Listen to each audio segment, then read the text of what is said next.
Okay, I have to invite you guys though. I do. Because you had to have set it up before we did the hangout to go live. So I have to invite you. Hold on. Sorry, I didn't know that.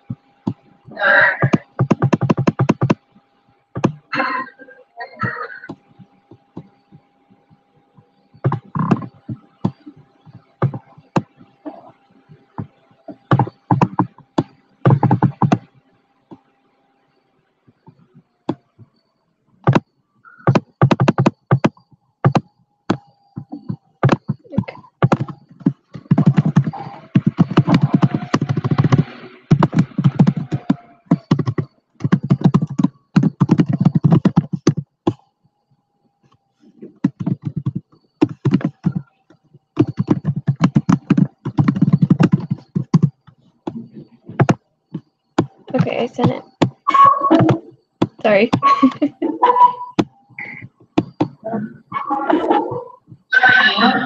Yeah, it should be.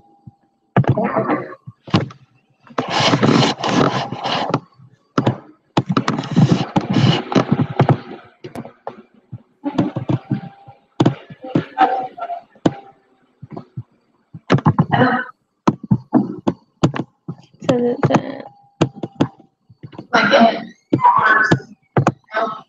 I just sent it as an email.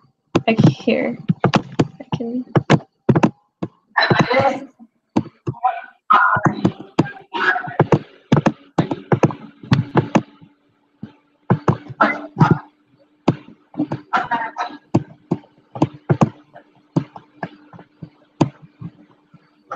Olivia, you're in this one, right? Yeah, but now I don't know where it went. Okay. We're in both of them.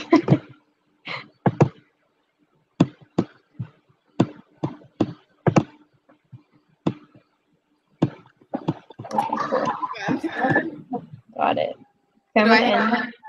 Yeah, I can hang up on the other one. Maybe. Okay. Oh. What is that? Is that someone's or is that mine?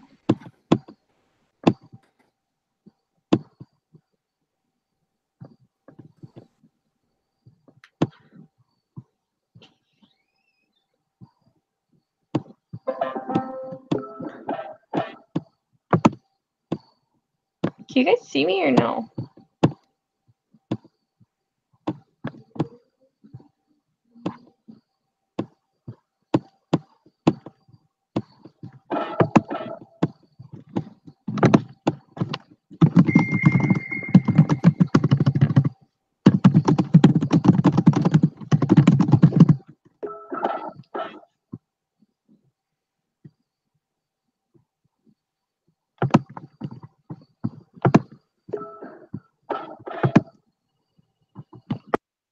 Can you hear me?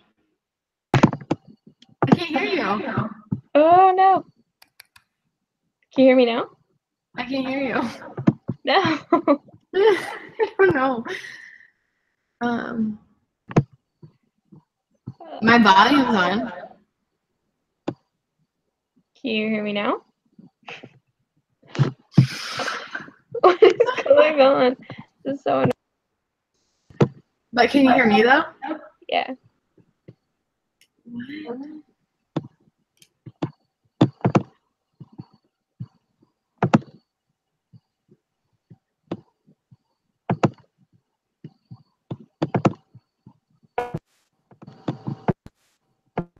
I don't know what's going on.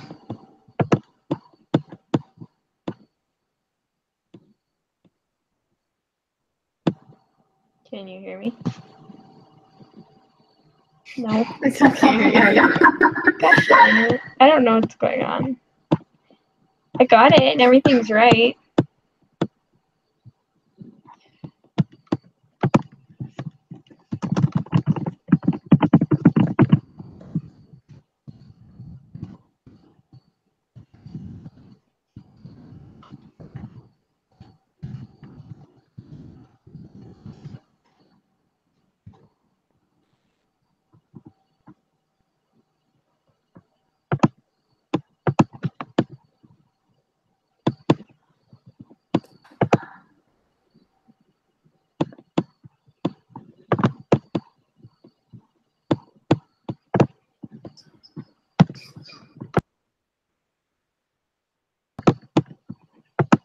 Can you hear me?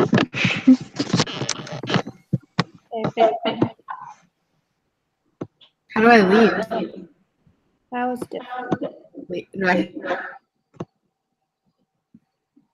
Can you hear me? Yeah. Oh, weird. Everything's right. I mean, I'm not muted or anything.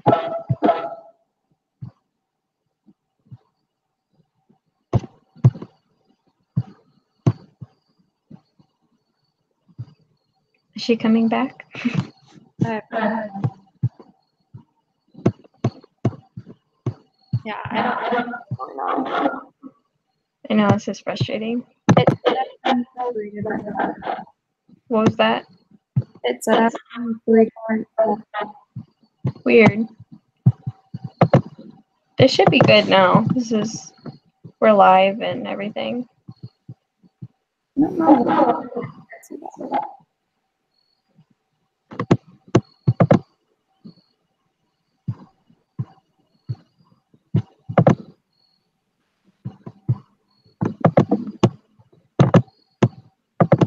She said to call again.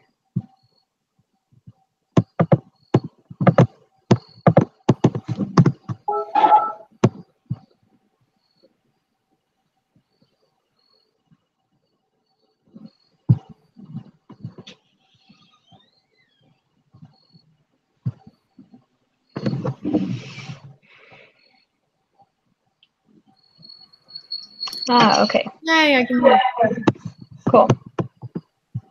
So basically, I guess we should probably introduce ourselves. I'm Madison. I'm Olivia. I'm Perry. Okay.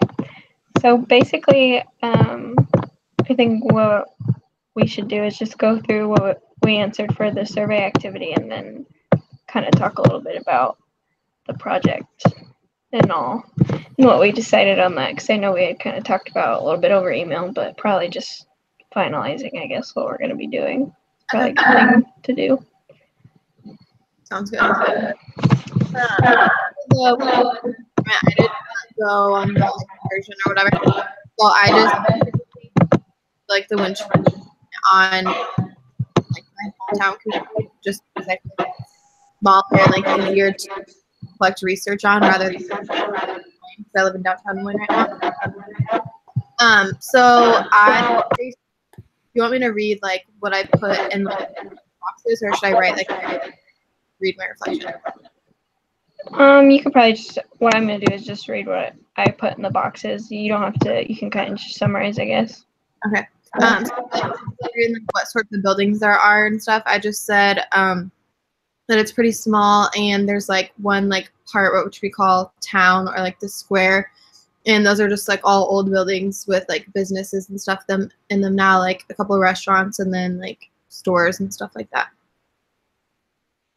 Whoever's next, read their box. I didn't mention. And for the history, I just have that there's some businesses, but only a couple, and the rest is just houses, and that there's like, and it's all kinds of different buildings. So there's some that are old and then new, and some like were already buildings, but then they're remodeled to be new businesses.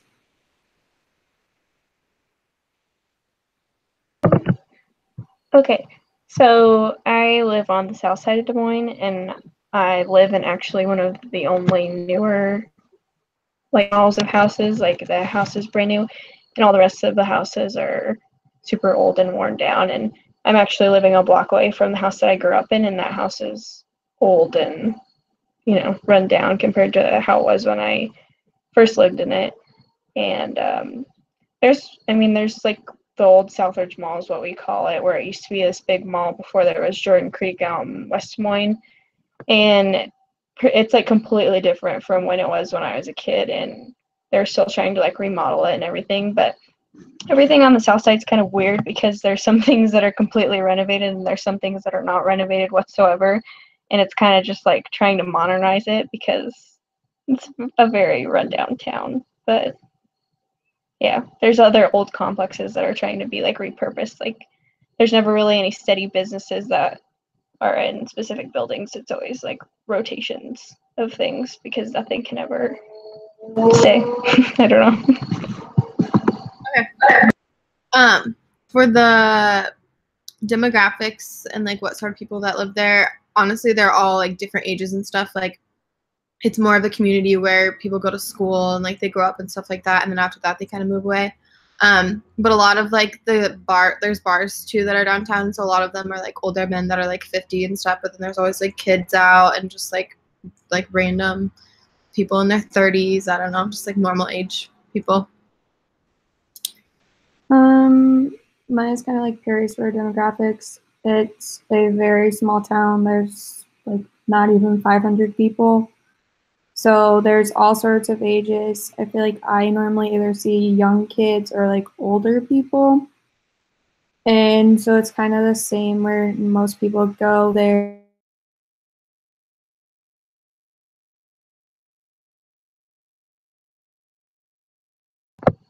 She's frozen. You were frozen for a second. I don't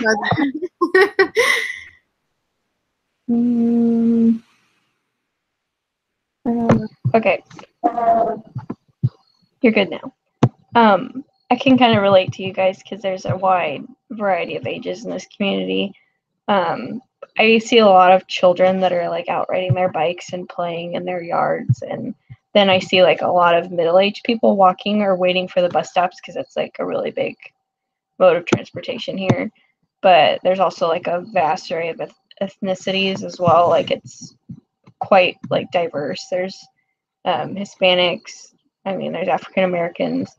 There's not really any race that I would say like dominates the South Side. It's kind of like just quite. I mean, there's just everyone. That's the best way I can put it. I guess I didn't mention like what ethnicities and stuff. Harlan, honestly, it's mostly just white people and stuff like that. I mean, there's a few Hispanics and there might be a few African Americans, but pretty much everyone is white. So, for like the ethnic makeup and stuff of the community, pretty much all the signs and stuff around are all American English. I mean, nothing is like translated at all or anything. There's like literally one sign in the whole town that's Spanish, and it's called Mi Casa, so it's a Mexican restaurant. There's only like 2 grocery stores. There's like maybe really small gas stations, quite a few banks, but that's pretty much the extent of it.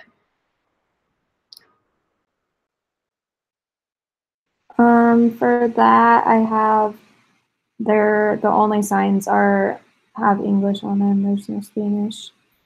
There is one restaurant that's also a bar and then another bar.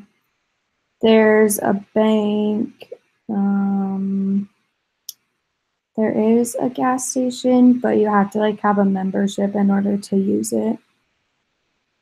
There used to be a grocery store, but there's not anymore. And that's all I have for that one. You guys live in such a small town. There's a lot of modern restaurants on this side of town, but we do have like a big taco restaurant here called Tasty Tacos, which is like a big local restaurant. That's the only about local thing and that's even still pretty big. There's other like local American places to eat though. Like we're really big on the South Side for tenderloins. There's a lot of tenderloin places. But there's only really mainly chain grocery stores here, and primarily everything's in the English language. I mean, I don't really think I ever seen signs in other languages unless they're indicating like Mexican restaurants or other different cultures of food. But there is actually like a side of the South Side that there's a lot of Chinese restaurants. But I mean, that's about it for that. It's pretty diverse. For the values and beliefs, like for churches and stuff like that, there's pretty much like every type of church that, I mean, you would expect in a small town. There's quite a few like non-denominational ones. There's a couple Catholic ones. There's a Baptist, Methodist, and that's pretty much all you see. And there's nothing like Jewish or anything like that they have like a place or anything. For like around the public and stuff, all the sidewalks and stuff are pretty nice. Like all the lawns are pretty nicely kept. The only part that's really like that rundown would be like the north part of Harlan, which they call it, and that's like kind of sketchy. But I mean, it's never like gang type stuff. Like our sketchy is like not that sketchy. But there's really not any signs or like flags or anything up. Like it's all really, really simple and like just quiet. There is actually only one church. There used to be two, but it was closed down because there like wasn't enough people going to it. But the one church, it's Lutheran, but there's so many different opportunities where people can volunteer through it. There is Vacation Bible School, which draws in a lot. We do like can drives, and that's probably about it. Oh my goodness. Sorry. And then since it is a really small town, it just kind of depends on the owner on how their yard is kept. And sometimes, like some of the sidewalks, you can tell that need to be replaced, but people just don't have the money for it. Otherwise, I mean, it's pretty clean. Kind of like Perry said, it's very simple. If there is like flags hanging on a light pole, it just like says welcome, and sometimes they put stuff up for Christmas, but it's all very simple.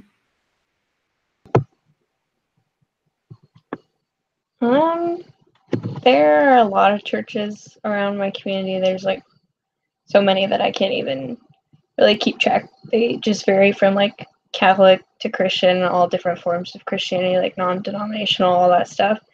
The homes and the yards around, at least my blocks, they're pretty well kept for the most part.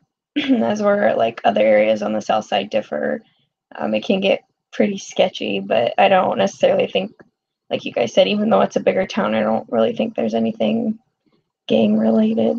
I mean, not really. There's a lot of graffiti, and then we do have this cool thing where like a local artist, he lives on the south side, and his yard is like super well kept, and he's like bought out part of a yard across the street, and it's like a public sculpture park. So that's pretty cool to see some public art over here on the south side. But yeah, that's about it for that. That's cool. We don't have like any art like that and stuff. Yeah, it's pretty cool thing that is pretty big in Des Moines, actually, especially downtown Des Moines with the sculpture park and everything. But it's pretty cool to see it on a smaller side of town of Des Moines. So cool. For physical environment, I mean, it looks pretty like small and like inviting and everything, and like everything's pretty clean and well kept. But like I said, like there's obviously areas that people just like don't care. They don't have like the money, like Olivia said, to like fix anything.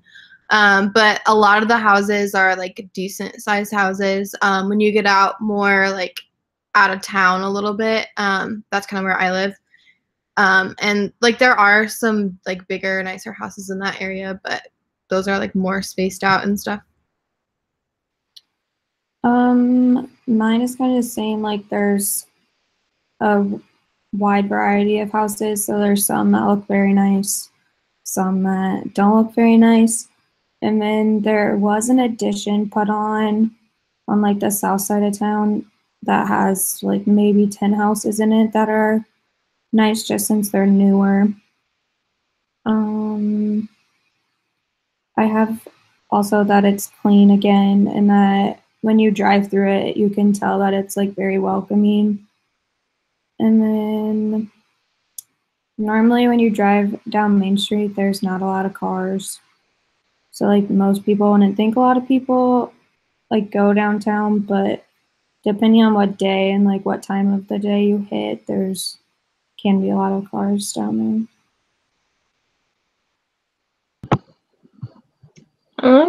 For the physical environment here, pretty much what I said is the community is run down, but it's still very much alive. Everyone's always on the go, and for the most part, everyone's pretty friendly. However, I prefer to go on the other side of town for things just because, like I said before, it is a pretty rundown side of town, and not necessarily like, I don't know, it's kind of like for my own safety kind of thing. It's not, even though everyone's pretty friendly on this side of town, it's still not a town I'd feel comfortable like going and out on my own. I don't know. It's not, I mean, it's not horrible. It's just this community is kind of like attracts lower income, and I live on like the one pocket over on the south side that's kind of still more of a middle class area. Just kind of things are just starting to become more run down, that it just attracts a lower income group of people that live over here. And there's like the Y is right across the street from where I live, so that attracts a lot of people. But it's not to say that it's not a good side of town. It's just I feel a little bit more safer going and shopping at the other sides of town of Des Moines. That's about it for that. For the health and social services, there's like just one big hospital, and it's called Merchu, and it's like they just remodeled it, so that's like a really nice hospital. It's got like the ER and everything, and like they've got a surgery and like OB that's brand new. And then across the street there's one nursing home. But other than that, like that's the only hospital, and they do have like a small clinic that's like not too far off. All the places look like pretty expensive, but I mean, it's a small town still, so like people are gonna pay for it. Like it's not gonna be like not affordable at all. So that's pretty much it for that too. I mean, since it is such a small town, for me, like you're gonna have to drive in order to find a place for healthcare. So the closest hospital is like 15 minutes. And then there is a chiropractor 7 miles away. And there is a clinic in that town as well. And like Perry said, they're very affordable because they want people to be able to get the care that they need. There's, at least where I live, because I guess I was kind of focusing when doing this more on the south side, as where Des Moines is just a pretty big city in general. Over on the south side, there's a few walk-in clinics around the area, but I guess if I were to talk about like payment of service or whatever, majority of the clinics over on this side of town are required to basically have insurance, or else it's going to be pretty expensive. It's a Mercy clinic, and then there's a Unity Point clinic. As where if I was implying for like all of Des Moines, Broadlawns would be considered a place that a lot of people go where they don't have to hardly pay anything. It's primarily based for care of patients that don't have insurance. But there's a lot of healthcare providers around here, chiropractors. I've even seen things like psychics and signs for things like that. So, but there's quite a bit just in this area, especially living so close to downtown. If I were talking about downtown Des Moines, I mean, you've got so many hospitals down there and a bunch of clinics on the way. So. For the economy, most of the people, like, they look like they have, I mean, they're middle class and stuff like that for the most part. And then there's obviously some areas that are like lower class, and then the others, there's really not a whole lot of people that are like above, like pretty much everybody that lives in the town are like middle class. Like there's no one that's like extremely poor, like not a big amount of people or anything. Like everybody's pretty like evened out and stuff. Yeah, I would agree. Definitely probably middle and some lower, but there's not very many upper class people in my hometown. I pretty much the same. That, like I said earlier, is primarily lower class people, but there's still the middle class present, and then there's really no one that's upper class and wealthy. That's more of getting on west side of Des Moines and other areas. But yeah, it's primarily lower class and middle class over here. For the transportation and safety, pretty much everyone is driving a car. There's like a few motorcycles and stuff like that, and then like a lot of the kids ride their bikes and everything, or just like walk around town. Like there's certain places that you'll walk, but I mean during the winter you probably see like 5 people in the whole town walking. Other than that, it's always cars and stuff, where people just like don't go out. So. Yeah, for transportation, you see a lot of people driving cars, motorcycles, and then during the summer and like fall, you see a lot of people walking, but that's mostly for like exercise. And then you always see like little kids riding their bikes around just like with their friends. And then I feel like people feel like they're safe. But I mean, I know my house like my garage has gotten broken into, so like that was kind of iffy, but it was. We had someone like walking on our roof one time, like knocked on our window. So yeah. Other than that, though, I mean, there's really nothing. Yeah, that's ours too.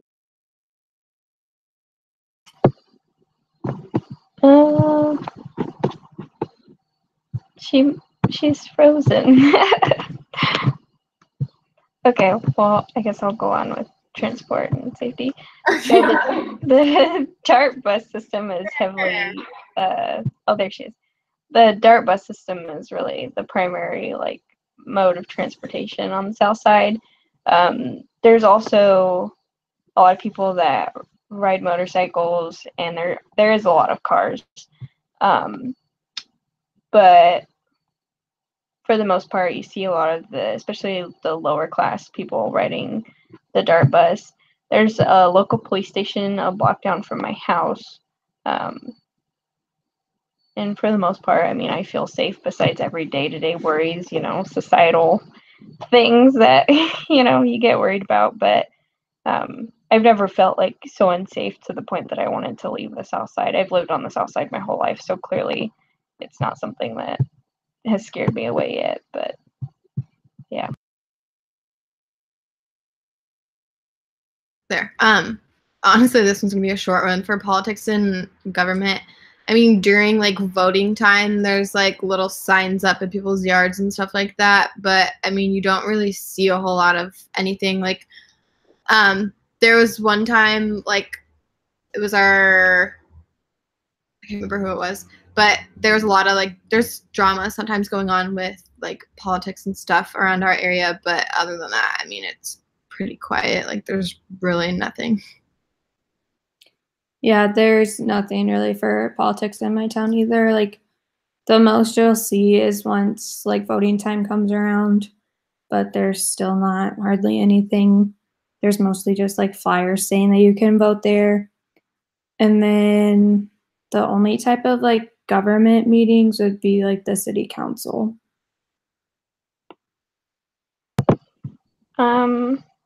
Surprisingly, the churches quite frequently make political statements with their church signs around here.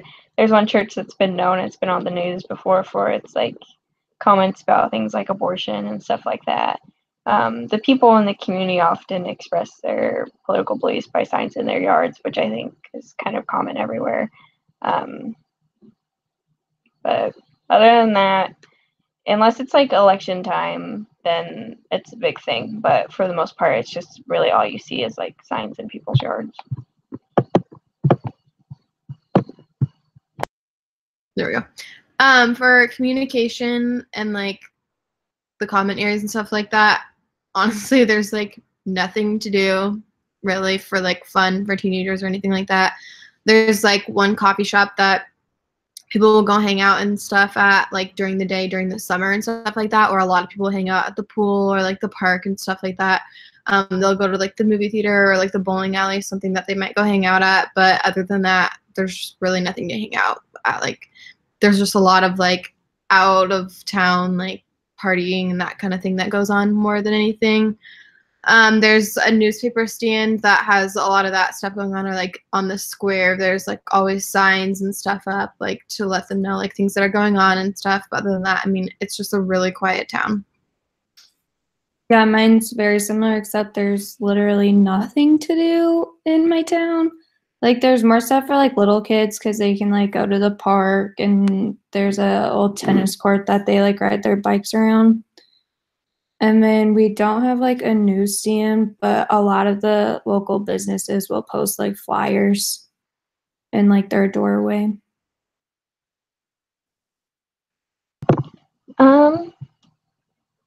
billboards are a really common form of communication here. They're pretty much everywhere. And then newspapers are a big thing, so we don't really have, I mean, we have newspaper stands, but that's not really a main form of communication. The Des Moines Register is here, so that's pretty big, and pretty much people pay for that, and then they get it, just newspapers delivered to their door. But I mean, there's like a ton of coffee shops and places to hang out here. Not necessarily on the south side, there's not really any, but I mean, just in Des Moines in general, there's a lot of things to do. For education, it's kind of weird how they have the schools like split up. They're on like one side of the street, it's like the elementary, so they have it split into two. It's like the intermediate and then the primary, and then they have the middle school and high school, which are like connected, but they're like separate on the other side of the street. So technically there's 4 schools. They're all in like decent condition, especially from the outside. But like the primary, which is like for the little kids, it's like brand new. So all of it looks like pretty decent for the most part. And then there's one public library. And other than that, I mean, it's just not a whole lot. So for my school district, it's actually spread out amongst 5 different towns. So where our high school is, it's one whole building with the high school and like lower elementary, so like preschool through 2nd grade. And then the upper elementary is in the town where I live, so that's 3rd through 5th grade. And then the other schools are the other half of the district's elementary, and then the combined middle school. The upper elementary that's in my hometown, it's a very old building, so it doesn't look bad from the outside, and the inside's pretty nice, but the one part that's not in very good condition is a gym, because I think it's caught on fire one time maybe. So, and they never like fully redid it. And then there is one public library in the town. There are a lot of schools. Just the Des Moines Public School District is very big. I mean, the schools kind of vary in, and how and what condition they are.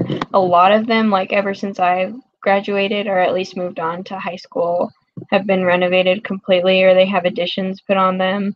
They're really working on modernizing them, but I mean, it just kind of varies on what school. I think primarily the renovations happening in like elementary schools. I know middle schools have gotten it a little bit, but I don't really think the high schools are getting very much attention. But anyways, and then there is a library, and as far as I know, it's in good condition. There's a couple libraries in Des Moines, but the one that's on the south side is, I mean, the last time I was there, it was in good condition. I don't know about it now, but. For the recreation and like what children do and stuff, there's like 6 parks. That's what we do have is parks. So there's a lot to do for like the little kids, like Olivia had said before, for her town. I mean, there's like little picnic areas and like the public pool, and like there's a wellness center or whatever that they have, like an indoor pool and stuff like that. But all of it is more just for like children. Like there's just really nothing to do after the age of like 10. So that's pretty much it for that. Yeah, I kind of already talked about this with the tennis court and then the park, and there is by our like city hall, it's kind of like a basketball court area, and that's just where like the little kids go and play basketball at. There is a fitness center, but it's very small, and all the those things can be used by the whole population, but it is mostly children besides the fitness center.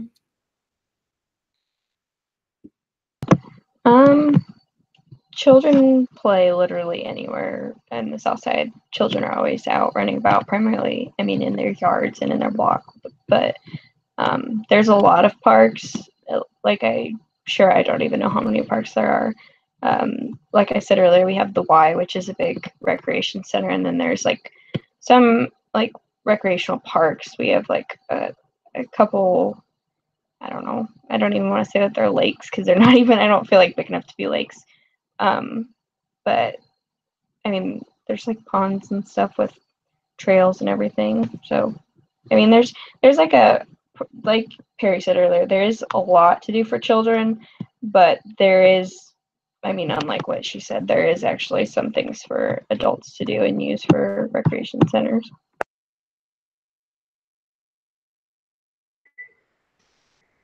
For like the perceptions and like my reflection on our town, I think like everyone is somewhat friendly and like it's a town where everyone knows everyone, but there's also so much gossip that comes with that and everything, and like there's just like people stick with their little friend groups, and like even adults that way like have their friend groups, and that's about it. Like no one really goes out and like meets new people. I mean, there's like little surrounding towns that kind of join in a little bit, but pretty much everyone is like segregated in it, like into their own little groups. So it's the kind of town that you kind of want to leave like once you grow up and like expand and like see something new. For mine, I definitely agree. Like, it's very small. Everyone knows everyone. If anything happens, everyone knows about it within that day. People definitely stick to like their own friends. And then one big thing is with all the businesses like within the town, they all rely on the population in order to stay in business. But then some of them, the population has to rely on, because there is a mechanic shop. And then since I am from a very small town, there's an elevator for that a lot of farmers bring in their corn. The bars and restaurants are very reliant on the population in order to stay open. And then one weakness that I know that really sticks out in the winter, just because it is a small town, the people within the town have to do the snow removal.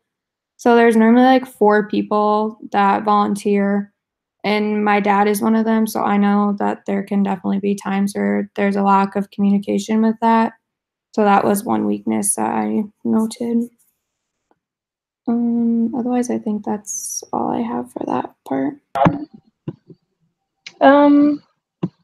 Pretty much, I actually related a lot to what Perry said, even though this is more specifically on the South Side than in Des Moines in general. But on the South Side, everyone does know everyone. There's those specific families that, you know, the way that we can kind of relate on it on the South Side is it's primarily the people that we know and are talked about the most are like the people that own the local like restaurants and shops and everything.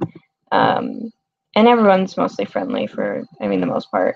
The weakness is, like I said, the city is very dilapidated and it needs a lot of remodeling in certain places. And it's stuck, like I said earlier, in between needing to renovate, but no means of making that a possibility because, I mean, the people that are more so, because when I was younger, the South Side was, you know, kind of the wealthier side of town, and now it's more attracting the lower income people, and businesses are starting to go towards the west side of Des Moines, which is more of a populated area, and things are kind of just leaving. And like I said, a lot of the businesses here can't, you know, hold their business, and then, you know, the people that come in and take over of that business, I mean, it's just, I don't know. It needs to be renovated, but I'm not sure if that'll even be a possibility. Like, it's crazy how much like wine has started like up. Yeah. Well, the thing is it's way more like now. It's not even like central Des Moines, and it's not even like the south side. It's all on the west side of Des Moines is what is picking up. It's the south side or the west side, and then the east side over towards the like. Well, I guess that's not really east side. That's more sort of north, like Ankeny. Those are like the 2 cities that are like extremely big now.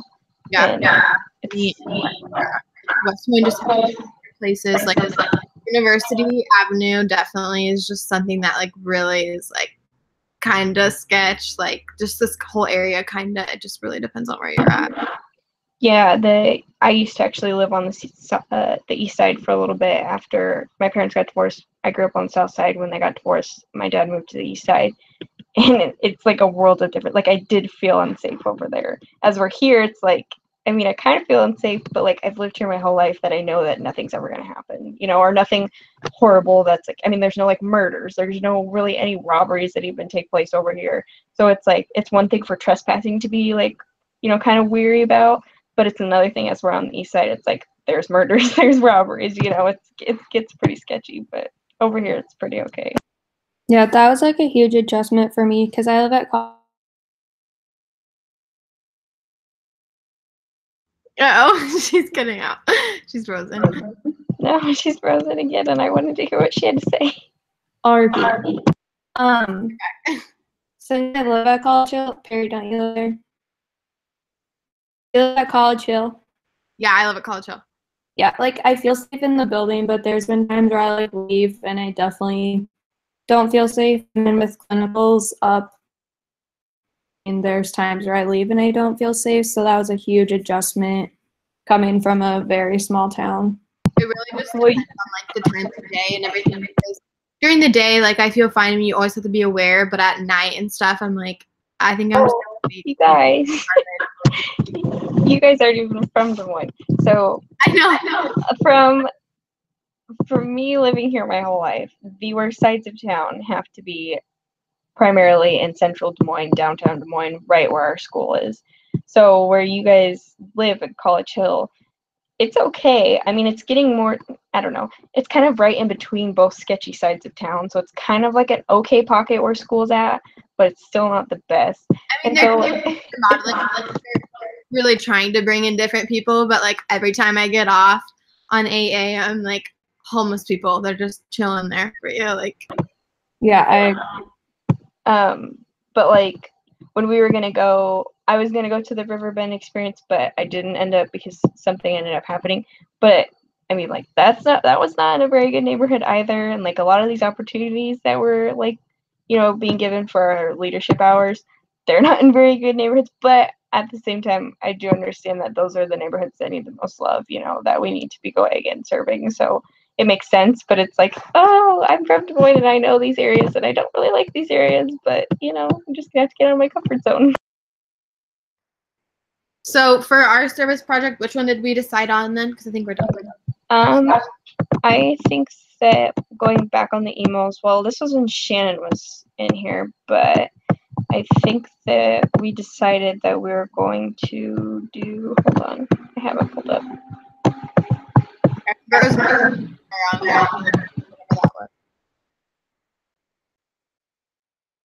What'd you say? Sorry.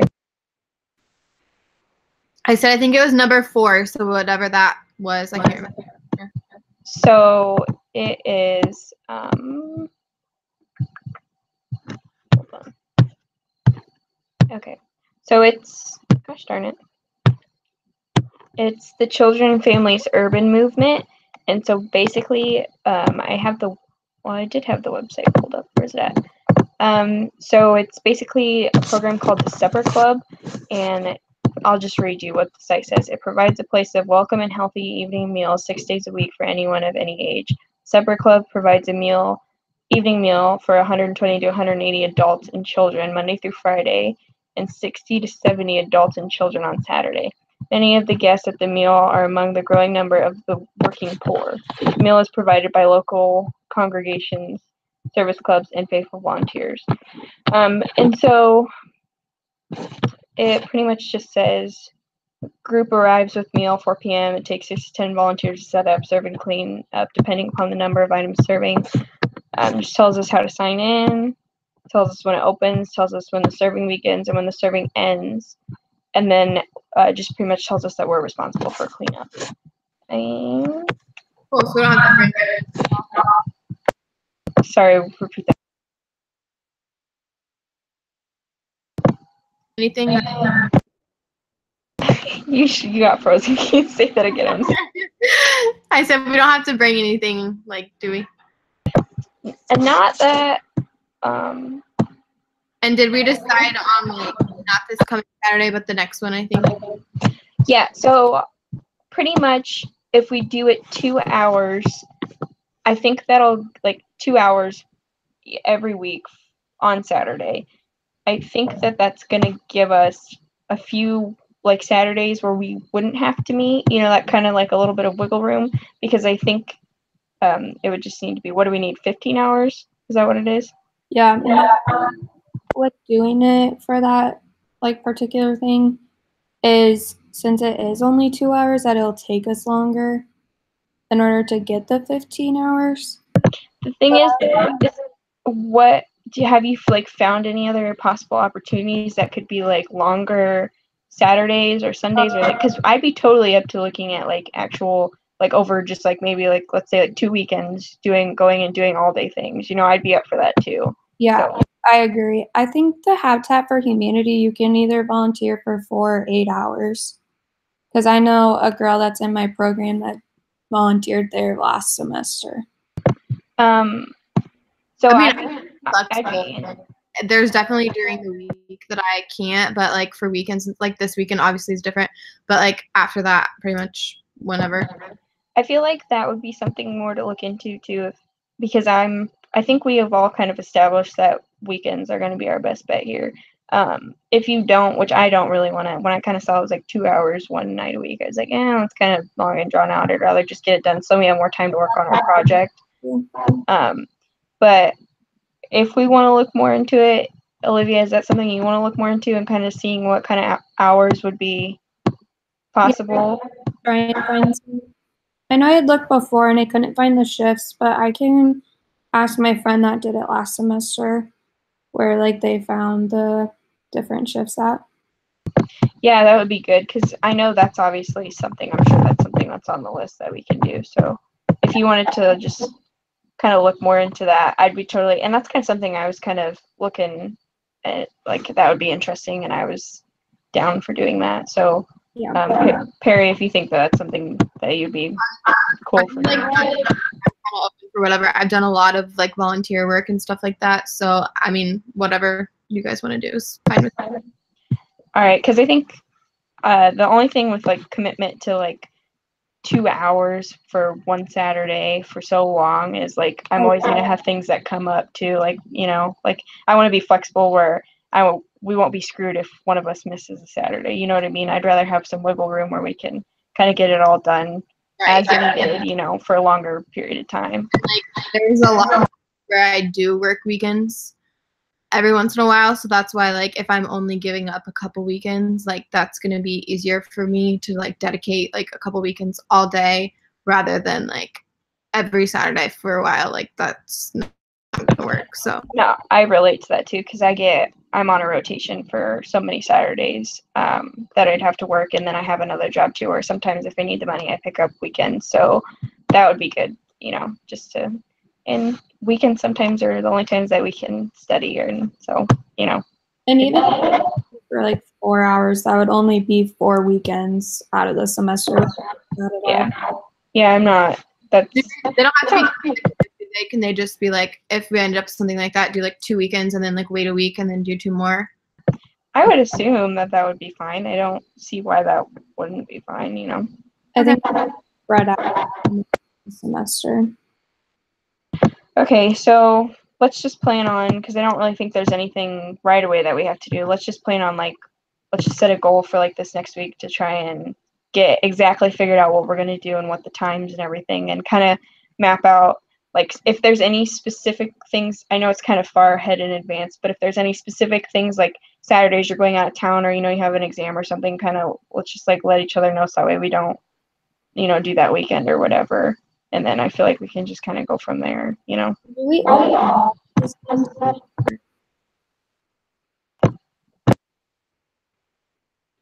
have to go at the same time?